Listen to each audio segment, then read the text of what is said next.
saat melihat Citra menggeliat. Gadis itu mengucek matanya dengan bibir yang mengerucut. Setelah menunggu 2 jam lamanya, akhirnya dia sadar juga. Setelah kesadarannya terkumpul, ia bangun dan melihat kami satu persatu.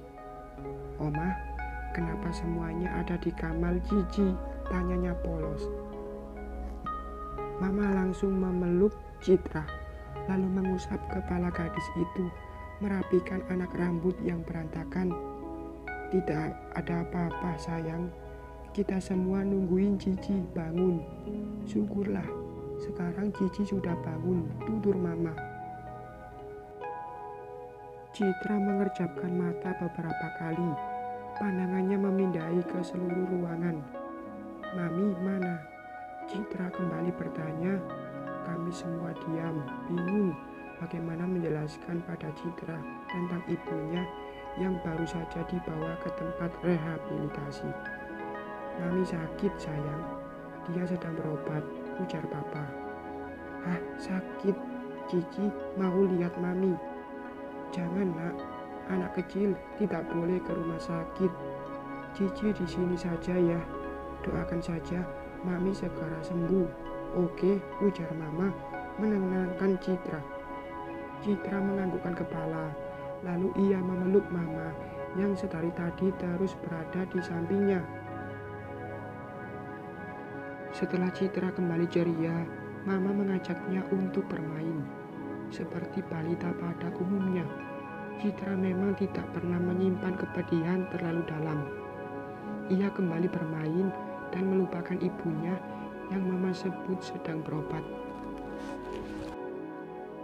"Temani aku makan yuk," ajak Mas Raffi menggandeng tanganku. Aku mengangguk seraya meninggalkan mama dan Citra yang tengah bermain di ruang televisi. "Mau makan mbak?" tanya Bik Marni saat aku sampai di ruang makan. Mas Raffi yang mau makan. "Apa mau dipanaskan lagi? Ini sudah hampir dingin," ujar Bibi lagi menunjuk lauk yang terhidang.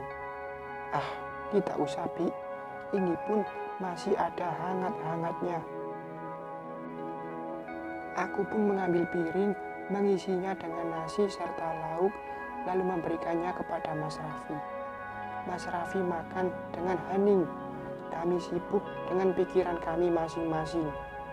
Terungkapnya Mbak Cindy yang mengkonsumsi bukan hanya menjadi pukulan untuk Mas Rafa, tapi untuk kami semua, terutama mama dan papa.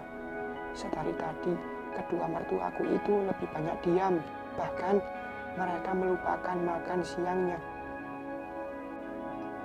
"Rah, kamu tidak makan?" tanya Mas Raffi. "Enggak mas, aku belum lapar." "Mau makan buah saja," ujarku, seraya mengacungkan buah pisang yang aku pegang. Mas Raffi mengangguk dan melanjutkan makannya. Entahlah, selera makanku mendadak hilang mendengar semua pengakuan Mbak Cindy tadi. Dia bilang dia mengkonsumsi barang haram itu baru 2 hari. Yang awalnya ia sekedar mencoba dari temannya yang waktu itu datang ke sini. Pantesan waktu itu mereka tidak keluar kamar. Ternyata para wanita itu sedang mengkonsumsi barang haram. Jika Mbak Cindy mengaku dari temannya, itu artinya Malika pun termasuk di dalamnya. Apa iya jika dia pun melakukan hal yang sama seperti Mbak Cindy? "Ngelamunin apa?" tanya Mas Raffi, membuatku langsung tersadar. Enggak mas, aku tidak melamun." Mas Raffi menyimpan sendok dan garpu, kemudian melipat tangannya di meja. "Kalau tidak melamun, kenapa pisangnya dipotong-potong kayak gitu? Bukannya dimakan?" Aku tertegun, kemudian nyengir kuda saat melihat pisang yang sudah aku kupas menjadi beberapa bagian di atas piring. Sedangkan Mas Raffi hanya menggelengkan kepala melihat tingkahku. Menjelang malam, rumah menjadi sangat ramai karena kedatangan semua anak-anak mama beserta cucunya. Kedatangan mereka tentu saja untuk melihat Citra yang tadi sempat dikhawatirkan keadaannya. Ini yang aku suka dari keluarga Mas Raffi. Mereka orang sibuk, punya kegiatan yang padat, tapi solidaritas mereka terhadap saudara tidak mereka abaikan. Kami semua duduk lesehan di lantai beralaskan karpet, duduk melingkar dengan di tengah-tengah kami makanan ringan serta buah tangan yang dibawa kakak-kakak Mas Raffi. "Ma, makan dulu nih." Mbak Kinanti datang dari dapur seraya membawa satu piring nasi lengkap dengan lauknya. "Ah, Mama tidak lapar, Nan. Mama harus makan. Kalau Mama sakit, gimana dengan Cici nanti? Kasihan Cici dong. Sudahlah ditinggalkan ibunya. Omanya pun malah sakit," tutur Mbak Kinan membujuk Mama. Setelah dirayu dan dibujuk anak perempuannya, akhirnya Mama pun mau makan dengan disuapi Mbak Kinanti. Aku hanya tersenyum melihat keakraban Mama dengan anak ketiganya itu. Suasana hangat seperti ini membuatku seketika merindukan kampung halaman di mana ada wanita hebatku di sana. "Kenapa diam saja, Ra? Sakit gigi. Sini aku periksa," ujar Mbak Kinara membuatku menggeleng seraya tersenyum. Aneh dia melihat kita rusuh dan berisi kayak gini. Maafkan ya, kita itu emang kayak gini. Kalau ada yang sakit, kena musibah, kita bantuin ngerusuh dan ngeberantakin, tutur Mbak Kinanti yang tengah menyuapi Mama. Seketika aku tertawa dibuatnya. Mereka bukan hanya baik dan ramah, tapi mereka pun punya cara untuk menghangatkan suasana. "Mbak, kira-kira berapa lama Mbak Cindy menjalani rehabilitasi?" tanyaku pada Mbak Kinara yang duduk berdampingan denganku. Wanita itu membuka ikatan rambut, lalu menyisirnya dengan jari hingga tergerai ke samping. Biasanya tergantung jenis obat dan berapa lama si pemakai.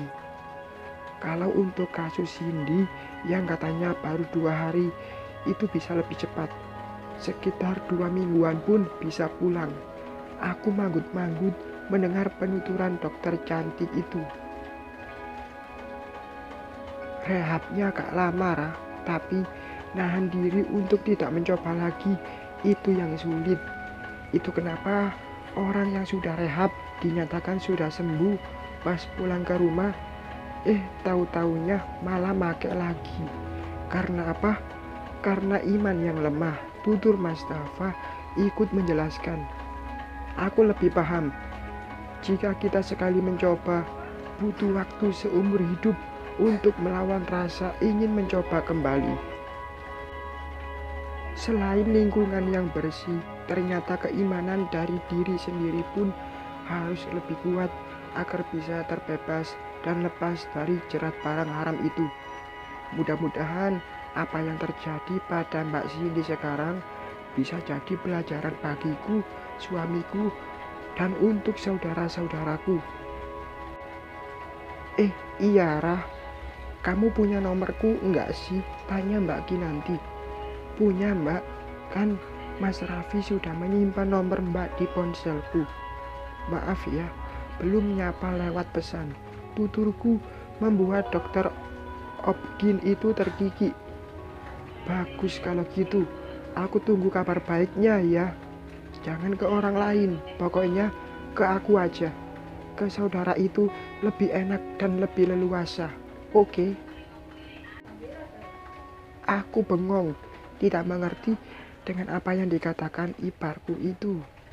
Sedangkan Mbak Kinanti malah tertawa melihatku yang tersenyum hambar. Kabar baik apa, Mbak? Tanyaku. Kabar ini, Rah. Aku tertawa seraya menutup mulut kala Mbak Kinanti mengusap perutnya yang rata. Aku paham maksudnya. Mungkin dia menunggu kabar kehamilanku. Doakan saja Nanti pun akan ada saatnya, ucap Mas Raffi yang tiba-tiba mendekat seraya mengecup pucuk kepalaku. Aku tersenyum malu karena ulah Mas Raffi. Sedangkan saudara-saudaranya saling menggoda yang katanya suamiku itu jadi budak cinta setelah dia menikah denganku. Waktu semakin malam, anak-anak mama satu persatu pamit untuk pulang. Kini rumah kembali sepi seperti awal. Celoteh Citra pun sudah tidak terdengar lagi karena gadis itu kembali terlelap. Aku membereskan rumah yang berantakan. Bekas makanan ringan serta mainan Citra pun berjajaran di mana-mana. Sini, Mas, bantu. Mas Raffi mengambil kresek hitam besar, kemudian memasukkan bungkus makanan ringan ke dalamnya. Sedangkan aku memasukkan mainan Citra ke dalam keranjang. Makasih Mas, sama-sama sayang. Sudah, yuk kita tidur. Aku mengangguk lalu menyimpan keranjang itu ke kamar Mbak Cindy. Untuk memudahkan Citra jika ia ingin bermain lagi besok. Bibi, aku tidur duluan ya, ucapku pada Bik Marni yang tengah mengepel lantai. Banyak bekas minuman yang tumpah saat tadi keponakan-keponakanku bermain.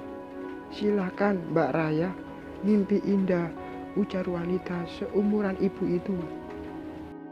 Bersambung.